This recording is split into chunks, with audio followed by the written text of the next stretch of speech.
Ladies and gentlemen, in an absolutely stunning and unprecedented turn of events, today on June 5th, 2023 at 2:30 p.m. Eastern Standard Time, the official Battlefield Twitter account tweeted something that finally wasn't shrouded in absolute vagary and potential secrecy. No, they were clear and direct with their messaging, and they confirmed the existence of Battlefield 2042 Season 6. Can we get a round of applause in the comment section for DICE finally saying something that isn't open to massive speculation?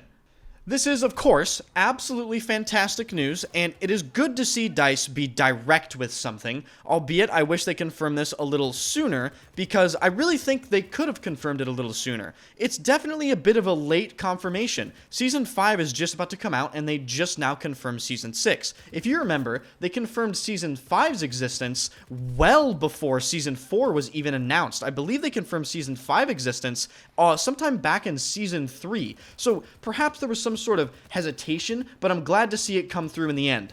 Before I go too deep into the thoughts regarding Season 6 confirmation and other news, I want to address something that I know is going to be in the comment section of this video, and that is people that are basically just hating on me for some reason, and that is because I made a video predicting that they would cancel Battlefield 2042 after Season 5 was over. And in that video, if you were actually listening, I said that I hope I was wrong, and by the way, 10 other YouTubers made the exact same video. So I think some people are under the impression that I wanted the game to be canceled, which is absolutely and unequivocally false.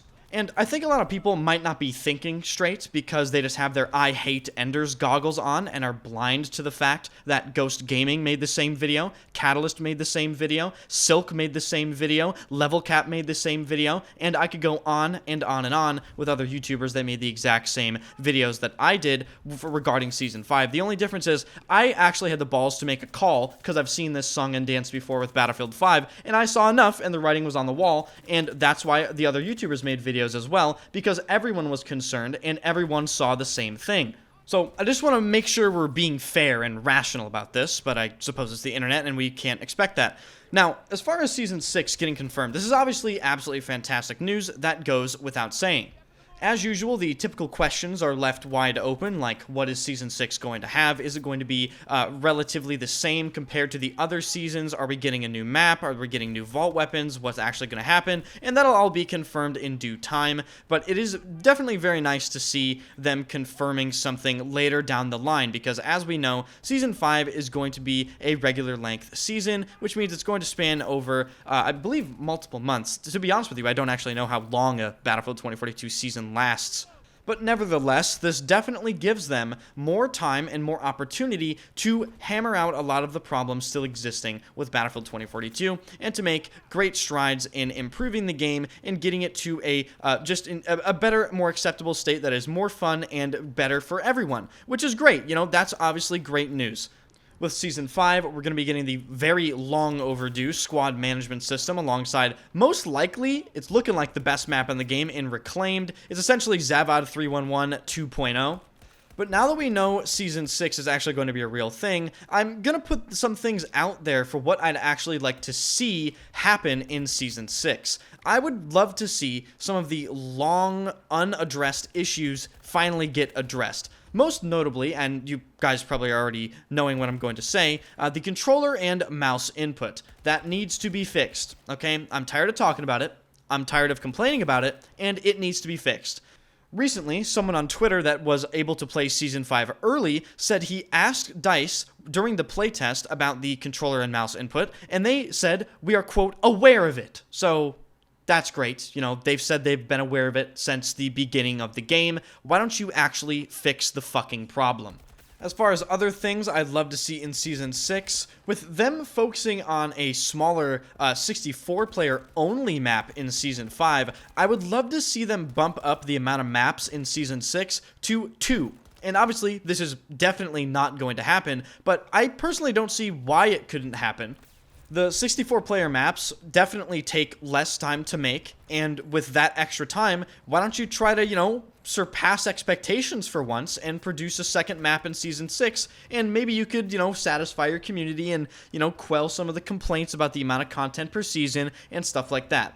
Another specific thing relating to the feeling of Battlefield 2042 is I would love for them to do a little check on why the movement feels so delayed sometimes, particularly when you're strafing back and forth. I believe this has something to do with the acceleration or deceleration values with the movement itself, and I would love for them to give it a once over so the game feels more responsive and generally just feels better for everyone. I think that would make more of a difference than people realize to the gameplay of this game. Being able to actually place your movement and move precisely in a game is huge, and it impacts just basically the entire game and how it feels as a whole. So I would definitely love to see them give the movement a once over. And I would also love to see them do something with the Tor tank, although, to be perfectly honest with you, I'm not sure you can actually do anything to the railgun tank, which is the Tor tank, for those that are unfamiliar. When you put a railgun tank in a game, you're kind of just full sending it. There isn't a lot you can do to it. It doesn't make sense to nerf the velocity because it's a fucking railgun tank, so you can't do that, within reason at least. You can't really nerf the damage because, again, you're shooting like, I don't know, a 2-foot-long tungsten projectile moving at Mach 87, so if you hit a helicopter, it's probably going to blow up. So unfortunately, because the Tor tank's base design is so unreasonable, there isn't much you can actually do to it. However, with Irish's APS nerf coming in Season 5, I would love to see some changes come to Zane and his airburst launcher. I think the ability for his airburst launcher to regenerate ammo an unlimited amount of times is unbelievably cheesy, and he's going to be completely broken in Season 5, even more than he already is. I would love to see them basically remove his grenade launcher's unlimited ammo regen, so he has to step over an ammo box to regenerate it. I think that would be completely fair. And as far as other specialists, I think they actually need to do a full rework of Angel. I don't think he's necessarily that great. I do believe he's fallen out of favor for quite a significant amount of time now, and I just don't see any reason to actually play him. So, hey, we got a bunch of the map reworks. Let's rework some of the terrible specialists that are in the game, not being played by anybody. If you would like to suggest what you would like to see change in Season 6, feel free to do that in the comment section. If you enjoyed the video, hit the like button and subscribe to the channel. I post videos regularly, and there's a ton of stuff I have to talk about regarding Season 5 and Season 6 coming up. I'm going to make a full video going over the AR spread changes when those happen on June 7th. And, of course, I'll be covering everything to do with Season 5. I might even make a new map guide. So if you want to see any of that, definitely subscribe to the channel. And overall, I'm just very interested to see what DICE does to this game. Thank you guys so much for watching, and I will see you guys in the next one.